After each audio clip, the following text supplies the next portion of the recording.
Bismillahirrahmanirrahim. Alhamdulillahirabbil alamin. Hamdan katsiran thayyiban mubarakan fih kama yuhibbu rabbuna wa yardah. Shalatu wassalam ala nabiyyina Muhammadin wa ala alihi wa sahbihi ajma'in. Amma ba'd. Para santri sekalian, rahimani wa rahimakumullah. Kembali kita lanjutkan membaca kitab Ta'liqatun ala Syarhis Sunnah lil Imam Al-Muzanni rahimahullahu taala, yang ditulis oleh Syekh Abdul Razak bin Abdul Muhsin Al-Abbad Al-Badr, hafizahullahu ta'ala. Syekh Abdul Razak bin Abdul Muhsin Al-Abbad mengatakan, Syara'al musannifu rahimahullahu ta'ala fi taqriri ma yata'allaqu bis-sam'i wa ta'ati liwulatil amri bil ma'rufi. Kemudian penulis, yaitu Al-Muzanni rahimahullahu ta'ala, melanjutkan kepada pembahasan tentang apa-apa yang terkait dengan mendengar serta taat kepada ulil amri dalam perkara yang ma'ruf. Nah, siapa itu ulil amri yang wajib untuk ditaati dalam perkara ma'ruf? Pernah ditanyakan kepada Al-Imam Ahmad bin Hanbal rahimahullah ta'ala tentang siapa itu ulil amri. Beliau mengatakan, Al-imamul ladhi yujma'ul muslimuna alaihi. Imam atau ulul amri adalah yang kaum muslimin itu berkumpul pada dia. Kulluhum yaqulu hadza imamun. Dan mereka mengatakan bahwasanya dialah imam, dialah pemimpin. Fahadza ma'nahu, itulah makna imam atau ulil amri. Ini kata Imam Ahmad bin Hanbal.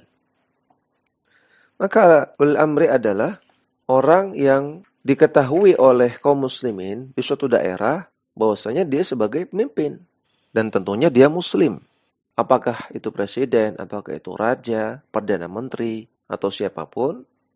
Yang penting kaum muslimin di suatu daerah taunya pemimpin dia adalah itu. Itulah ulil amri yang wajib untuk ditaati dalam perkara ma'ruf. Wan nushu lahum, dan wajibnya menasihati mereka. Kama ja'a fi kitabillahi wa sunnati rasulih sallallahu alaihi wasallam. Sebagaimana perintah ini, perintah untuk mendengar dan taat, dan juga perintah untuk menasihati ulil amri, terdapat di dalam Alkitab dan As-Sunnah. Qala Allah Ta'ala berfirman, Ya ayyuhalladzina amanu athi'ullaha wa athi'ur rasula wa ulil amri minkum. Wahai orang-orang yang beriman, taatlah kepada Allah, taatlah kepada Rasulnya, dan taat kepada ulil amri kalian. Surat An-Nisa ayat 59. وقد تتابع العلماء على إيراد هذه المسألة في مصنفاتهم في الاعتقاد. Dan para ulama terus-menerus menjelaskan masalah ini di dalam kitab-kitab mereka yang membahas masalah aqidah. Wa kadza musannafatuhum fil hadithi. Demikian juga dalam kitab-kitab mereka dalam pembahasan hadis. Maka perhatikan, wajiban untuk taat kepada ulil amri ini senantiasa dijelaskan oleh para ulama ahlus sunnah semuanya di dalam kitab-kitab aqidah. Maka ini merupakan pembahasan aqidah ahlus sunnah. Ini bukan sekadar masalah fiqhiyah, tapi ini adalah salah satu landasan aqidah ahlus sunnah. Wa min ahsani ma jumi'a fi dzalika Kitabul Imarati min Sahihi Muslimin. Di antara kitab yang paling bagus yang mengumpulkan dalil-dalil seputar ketaatan kepada ulil amri adalah Kitabul Imarah atau bab tentang al-imarah di dalam kitab Sahih Muslim. Kemudian qauluhu wa ta'atu li ulil amri fi ma kana indallahi azza wa jalla mardiyya. Al-Muzanni mengatakan wajib untuk taat kepada ulil amri dalam perkara-perkara yang Allah ridhai. Artinya dalam perkara yang tidak bertentangan dengan syariat, maka wajib untuk taat kepada ulil amri. Ma dzakarahu al-musannifu rahimahullahu ta'ala huwa ma'na al-hadits an-nabawi asy-syarifi.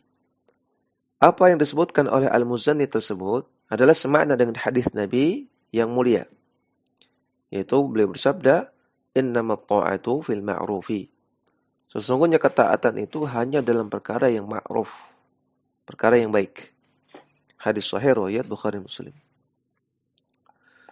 Wa qauluhu Kemudian Al-Muzanni mengatakan, wajtinabu ma kana indallahi muskhita. Dan wajib menjauhi apa-apa yang dimurkai oleh Allah Subhanahu wa taala. Artinya, kalau ulil amri memerintahkan sesuatu yang dimurkai Allah, yang bertentangan dengan syariat, maka tidak wajib taat. Huwa ma'na qaulin Nabi sallallahu alaihi wasallam. Ini adalah makna dari sabda Nabi sallallahu alaihi wasallam, la ta'ata li makhluqin fi ma'siyatil khaliqi. Tidak ada ketaatan kepada makhluk dalam bermaksiat kepada Khaliq, kepada Allah Subhanahu wa taala. Hadis riwayat At-Tabarani dalam Mu'jamul Kabir, Al-Maghawi dalam Syarh Sunnah, disahihkan oleh Syekh Al-Albani dalam Sahih Al-Jami'. Maka Ahlussunnah meyakini wajibnya taat kepada ulil amri, namun bukan dalam semua perkara. Hanya dalam perkara yang ma'ruf saja, yang tidak bertentangan dengan syariat. Adapun perkara-perkara yang bertentangan dengan syariat, yang merupakan maksiat, maka tidak wajib taat. Namun ketika ulil amri memerintahkan perkara yang bertentangan dengan syariat, kemudian kita tidak boleh taat, bukan berarti boleh memberontak. Karena ini masalah yang berbeda. Tidak taat itu beda dengan memberontak. Bahkan kita ketika tidak wajib taat dalam maksiat, bukan berarti boleh memberontak, bahkan haram hukumnya. Sebagaimana nanti akan dijelaskan oleh Al-Muzanni. Kemudian Syekh Abdul Razak mengatakan, fatajibu ta'atu waliyil amri ma lam ya'mur bima'siyatin. Maka wajib untuk taat kepada ulil amri selama yang diperintahkan tersebut bukan maksiat. Kama qala ta'ala, sebagaimana Allah Ta'ala berfirman, ya ayyuhalladzina amanu athi'ullaha wa athi'ur rasula wa ulil amri minkum.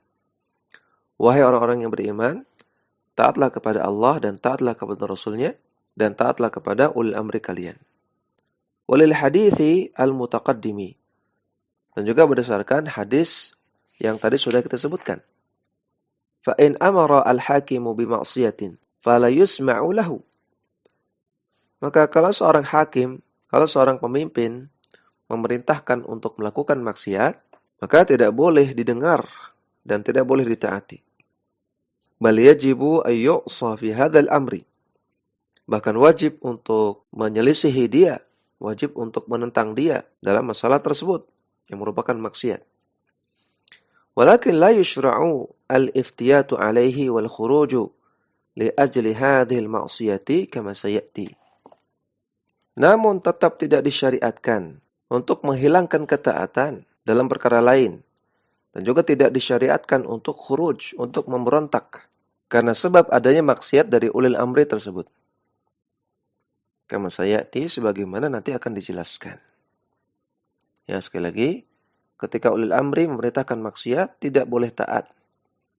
Tapi bukan berarti kemudian tidak taat pada perkara-perkara yang lain, yang ma'ruf. Dan juga bukan berarti boleh memberontak. Waqad sahha anna Nabiyya sallallahu alaihi wasallam amara ahad as-sahabati ala sariyatin.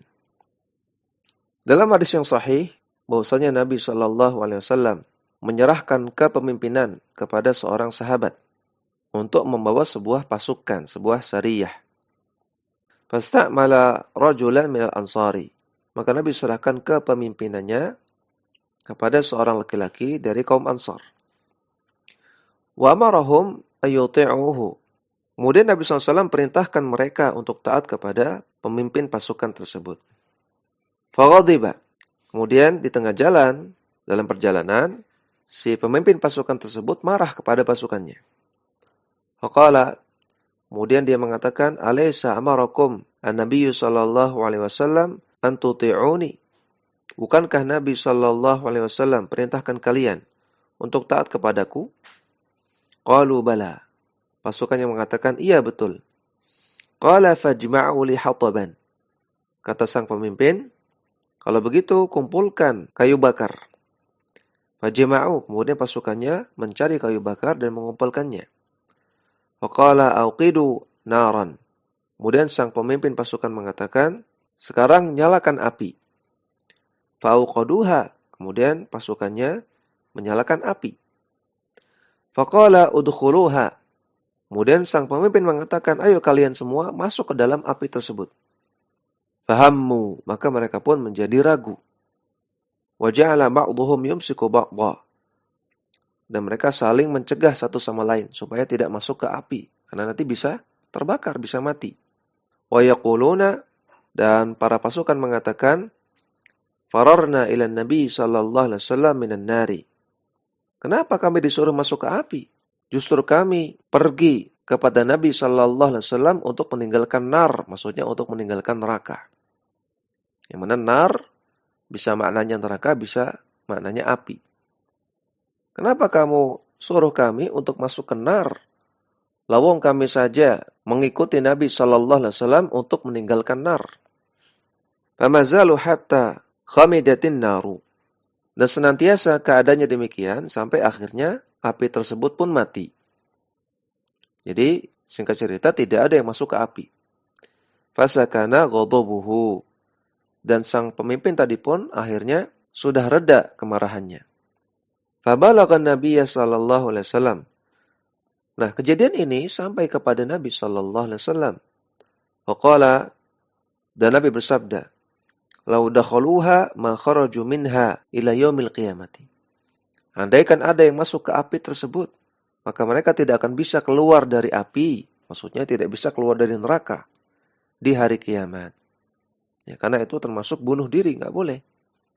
Dan bunuh diri termasuk dosa besar, akan diadab di neraka dengan sangat lama. Kemudian Nabi bersabda, at-ta'atu fil ma'rufi. Ketaatan itu hanya dalam perkara ma'ruf saja. Kalau disuruh masuk ke api, enggak boleh taat. Hadis sahih riwayat Bukhari Muslim. Maka ini dalil bahwasanya ketaatan kepada ulil amri itu hanya dalam perkara ma'ruf.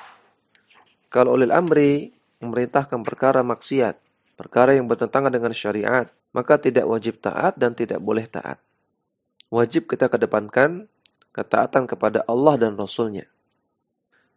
Namun perhatikan, Al-Muzanni selanjutnya mengatakan, qauluhu wa tarkul khuruji 'inda ta'addihim wa jawrihim. Dan Ahlussunnah meyakini tidak boleh khuruj, tidak boleh memberontak kepada ulil amri. Ketika ta'addihim, ketika mereka ulil amri melebihi batas. Artinya melakukan kezaliman. Wa jawrihim, dan ketika mereka melakukan maksiat. Tidak boleh memberontak kepada ulil amri ketika ulil amri zalim kepada rakyat atau ketika ulil amri bermaksiat, enggak boleh. Wa adillatun nahyi an hadzal amri katsiratun jiddan. Dan dalil-dalil yang melarang hal ini sangat banyak sekali. Dalil yang melarang untuk memberontak kepada ulil amri sangat banyak sekali.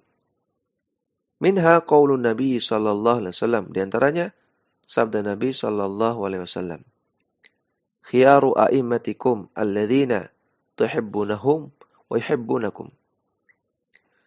Sebaik-baik pemimpin kalian adalah yang kalian mencintai mereka dan mereka mencintai kalian. Yusalluna 'alaikum wa tusalluna 'alaihim.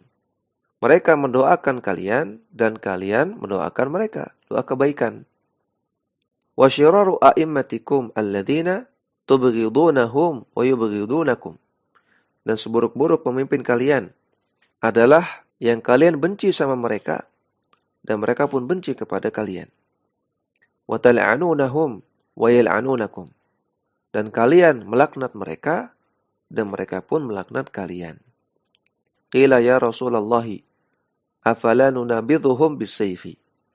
Kemudian ada sahabat yang bertanya, ya Rasulullah, kalau ada pemimpin yang seperti itu, pemimpin yang buruk, yang zalim, apakah tidak kita perangi saja? Kita copot saja, kita kudeta saja dengan pedang. Faqala la, kata Nabi, jangan, tidak boleh. Ma aqamu fikum as-salata. Selama mereka masih mengerjakan salat. Wa idza ra'aitum min wulatikum syai'an takrahunahu. Dan kalau kalian melihat dari diri pemimpin kalian sesuatu yang kalian tidak sukai, yang merupakan kezaliman atau maksiat, fakrahu amalahu, maka bencilah amalan dia. Wala tanza'u yaddan min ta'atin. Namun jangan lepaskan tangan ketaatan kepada dia. Artinya jangan memberontak. Hadis sahih riwayat Muslim. Perhatikan ya, ada sahabat tanya kepada Rasulullah, kalau kita ketemu pemimpin zalim, apakah tidak kita kudeta saja? Kita perangi saja dengan pedang. Kata Nabi, la, tidak boleh. Selama mereka masih sholat. Artinya selama mereka masih Islam. Perhatikan, ini akidah Ahlussunnah. Ini tuntunan Rasulullah SAW. Yaitu ketika pemimpin itu zalim, ketika pemimpin itu bermaksiat, maka jangan setujui kezalimannya, jangan setujui maksiatnya, namun juga jangan memberontak. Wa sababu nahyin Nabi SAW ummatahu 'anil khuruji 'alal wulati adh-dhalamati. Dan sebab kenapa Nabi SAW melarang umatnya untuk memberontak kepada pemimpin atau pemerintah yang zalim. Huwa al-mafsadatul kabiratu wal adraru al-wakhimatu al-mutarattabatu ala dhalika. Sebabnya adalah Nabi mengkhawatirkan adanya kerusakan yang besar dan adanya bahaya yang besar yang ditimbulkan oleh perbuatan itu. Khuruj, memberontak. Min iraqati dima'in, berupa tertumpahnya darah. Ada kaum muslimin yang tumpah darahnya, yang terluka atau yang mati bahkan. Wa ihlakin li amwalin, dan rusaknya harta. Terjadi kerusuhan, penjarahan, pengrusakan, dan semisalnya. Wa dhaya'id dini, dan terlantarnya agama. Jika terjadi kerusuhan, jika terjadi peperangan antara rakyat dengan ulil amri, maka nggak mungkin orang bisa menuntut ilmu. Nggak mungkin orang bisa sekolah. Bahkan mungkin orang nggak bisa sholat ke masjid. Karena suasana yang mencekam. Karena stabilitas keamanan yang terganggu. Maka agama akan rusak juga. Wa dhihabul amni, dan hilangnya keamanan. Tidak bisa pergi ke pasar, tidak bisa berjualan, tidak bisa pergi ke kantor, dan semisalnya. Fala yatma'innu al-muslimu fi ibadatihi. Sehingga seorang muslim tidak bisa tumakninah, tidak bisa tenang dalam ibadahnya. Ketika terjadi kerusuhan, ketika terjadi peperangan antara ulil amri dengan rakyat. Wala ya'manu ala irdihi wa malihi. Dan dalam keadaan seperti itu, seseorang tidak merasa aman dengan kehormatannya dan hartanya. Terkadang dalam kondisi seperti itu, kehormatan dicampakkan. Harta hancur, harta diambil orang, dan semisalnya. Wa ta'ummul fawda fil biladi. Dan menyebarlah chaos, menyebarlah kerusakan, kekacauan di penjuru negeri. Na'udzubillahi min dzalik. Perhatikan bagaimana hikmah dari syariat Islam ketika melarang untuk memberontak. Para ulama mengatakan 1 tahun bersama pemimpin zalim itu lebih mending, lebih ringan daripada 1 hari dalam keadaan tidak ada pemimpin yang ditaati. 1 hari tidak ada pemimpin yang ditaati, terjadi kekacauan, maka bisa jadi tertumpah banyak darah, banyak orang mati, banyak kehormatan orang dirusak, banyak harta yang hancur, harta yang hilang. Maka ini mudaratnya lebih besar daripada kita bersabar menghadapi pemimpin yang zalim. Waqad kana sahabatu radhiyallahu ta'ala anhum asyaddan nasi imtithalan li hadzal amri an-nabawi. Dan dahulu para sahabat radhiyallahu ta'ala anhum adalah orang-orang yang paling terdepan dalam menaati tuntunan Nabi ini. Wa ab'adahum amma yusabbibu hadhil mafasida al-kabirata lin-nasi. Dan mereka para sahabat, para salaf adalah orang yang paling menjauhkan diri mereka dari perkara-perkara yang menyebabkan kerusakan yang besar kepada manusia ini. Mereka adalah orang-orang yang paling menjauhkan diri mereka dari memberontak kepada ulil amri. Qala Ibnu Mas'udin radhiyallahu ta'ala anhu, lamma ishtaka an-nasu ilaihi siratal Walid ibn Uqbah. Abdullah bin Mas'ud radhiyallahu ta'ala anhu, ketika orang-orang mengeluhkan kepada beliau bahwasanya pasukannya Al-Walid bin Uqbah akan datang, yang mana dia adalah pemimpin yang zalim, maka Abdullah bin Mas'ud mengatakan, isbiru fa inna jawra imamin 50 amman khairun min harji syahrin. Bersabarlah kalian, Karena kezaliman penguasa selama 50 tahun itu lebih baik, itu lebih mending daripada peperangan dengan penguasa selama 1 bulan. Sabar dengan pemimpin zalim 50 tahun. Lebih kecil mudaratnya daripada harus perang dengan penguasa selama 1 bulan. Lebih besar kerusakannya, mudaratnya. Perkataan Abdullah bin Mas'ud ini disebutkan dalam Mu'jamul Kabir, karya At-Tabarani. Demikian juga Al-Iraqi dalam kitab Al-Mughni. Dan kata Al-Iraqi, akhrajahu At-Tabarani bi isnadin la ba'sa bihi. At-Tabarani meriwayatkan riwayat ini dengan sanad yang la ba'sa bihi, sanad yang hasan. Wa qala Anas bin Malik radhiyallahu ta'ala anhu, lama syukiya ilaihi ma yaqumu bihi al-Hajjaj ats-Tsaqafi. Demikian juga Anas bin Malik radhiyallahu ta'ala anhu, seorang sahabat Nabi yang mulia. Ketika beliau dikeluhkan tentang kezalimannya Al-Hajjaj ats-Tsaqafi, Anas mengatakan, "Isbiru fa innahu la ya'ti 'alaikum zamanun illa alladhi ba'dahu syarrun minhu." Sabarlah kalian, karena tidaklah datang kepada kalian suatu masa kecuali yang setelahnya lebih buruk lagi. Artinya apa? Artinya kalau kalian memerangi Al-Hajjaj ats-Tsaqafi, kalian minta dia untuk diganti, dikudeta, apakah pasti yang setelahnya lebih baik? Kata Anas, bisa jadi yang setelahnya lebih buruk.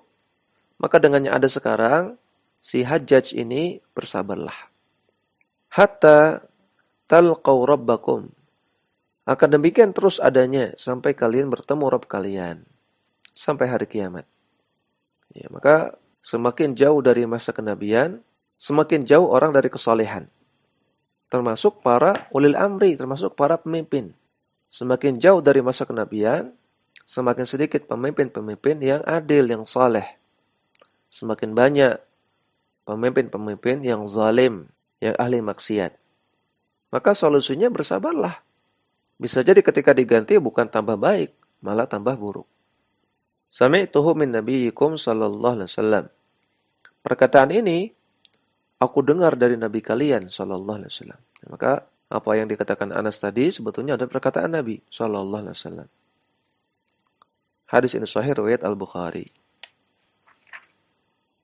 Oleh karena itu para santri sekalian rahimani wa rahimakumullah, ketika para ulama Ahlussunnah melarang kaum muslimin untuk memberontak kepada ulil amri yang zalim atau ulil amri yang ahli maksiat, bukan karena ulama Ahlussunnah itu menjilat ulil amri, bukan karena mereka setuju dengan kezaliman atau maksiatnya ulil amri, bukan sama sekali. Namun karena mereka istiqamah menjalankan tuntunan Nabi sallallahu alaihi wasallam yang disebutkan dalam banyak sekali hadis yang melarang untuk memberontak kepada ulil amri. Ini pertama. Yang kedua, karena mereka sayang kepada umat muslim. Mereka tidak ingin darah seorang muslim tertumpah. Mereka berusaha menjaga stabilitas keamanan. Maka Ahlussunnah adalah orang-orang yang paling menjaga stabilitas keamanan. Yang paling khawatir terjadinya kekacauan, ketidakamanan, dan kekisruhan di negerinya. Ahlussunnah paling menjaga negeri mereka supaya tidak terjadi itu semua. Sebagaimana Nabi SAW, sebagaimana para sahabat, dan sebagaimana para salafus saleh. Maka kalau ada orang yang dia mengaku Ahlussunnah, tapi kok tindak tanduknya itu memicu kekacauan di negerinya, memicu kerusakan stabilitas keamanan, memicu permusuhan antara pemerintah dengan rakyatnya atau sebaliknya. Ini perlu dipertanyakan ke Ahlussunnahannya. Karena justru itu adalah perbuatan orang-orang ahlul bid'ah. Allahul musta'an. Dan juga bukan berarti para ulama Ahlussunnah tidak menasihati penguasa. Maka mereka orang yang paling terdepan dalam menasihati penguasa. Dengan cara-cara yang baik. Bukan dengan demonstrasi, bukan dengan terorisme atau yang lain. Perhatikan, Nabi SAW bersabda, "Man arada ayan sahali sultanin bi amrin fala yabdu lahu alaniyatan." Siapa yang ingin menasihati penguasa dengan suatu hal, maka janganlah tampakkan nasihat tersebut. Jangan menasihati terang-terangan. Walakin liya'khudha biyadihi fayakhlu bihi. Namun ambil tangannya dan hendaknya menasihati empat mata. Fa in qubila minhu fadzaka. Andaikan nasihat diterima, maka itu yang kita harapkan. Wa illa kana qad adda alladhi alaihi. Andaikan nasihat tidak diterima, maka yang penting dia sudah menunaikan kewajiban dia, yaitu memberi nasihat. Bukan ketika nasihat tidak diterima atau tidak bisa memberikan nasihat kemudian memberontak atau demonstrasi atau yang lainnya. Bukan. Tugas kita adalah memberi nasihat. Diterima alhamdulillah, tidak diterima tidak apa-apa. Lain kali kita nasihati lagi. Hadis ini riwayat Imam Ahmad dalam musnadnya, disahihkan oleh Syekh Al-Albani. Syekh Abdul Aziz bin Baz rahimahullah ta'ala mengatakan, "Laisa min minhajis salafi at-tashhiru bi'uyubil wulati wa dzikru dzalika 'ala al-manabiri." Bukan termasuk manhaj salaf kalau ada orang menyebarkan aib-aib penguasa dan menyebutkannya di mimbar-mimbar. Li'anna dzalika yufdi ila al-fawdha wa 'adamis sam'i wa ta'ati fil ma'rufi.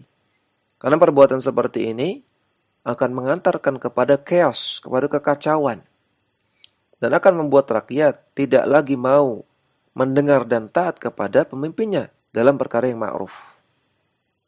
Wa yufdi ila al-khawdi alladhi yadurru wa la yanfa'u. Dan juga akan mengantarkan kepada perkara-perkara yang membahayakan, yang tidak ada manfaatnya sama sekali. Walakinna at-tariqata al-mutba'ata 'inda as-salafi an-nasihatu fima bainahum wa bainas sultan. Namun metode menasihati penguasa yang dilakukan oleh para salaf adalah menasihati mereka secara diam-diam, secara empat mata. Wal kitabatu ilaihi, atau mengirim surat kepadanya. Awil ittisalu bil ulama'i alladzina yattasiluna bihi, atau melalui para ulama yang biasa berinteraksi dengan penguasa.